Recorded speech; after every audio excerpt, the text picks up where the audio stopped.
形容全台券商得跟着假日上班，对跨县市的上班族而言实在困扰。因为小孩子要就是家里面没有人顾，那家长去上班，那除非你要找安亲，就是可能又会引来一声谩骂吧。我觉得这是什么脑残的政策？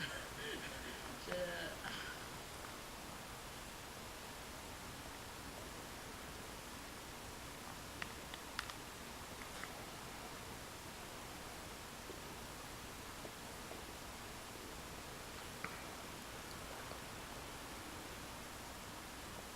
人事处处长赶紧缓闸，说不行就算了，毕竟补班牵扯层面广，可不是柯文哲一个人说了算。于新闻综合报道。为了防止这个登革热的疫情，我们看到新北市的卫生局要求说，所有的新北市的里长要帮忙来清除这个基础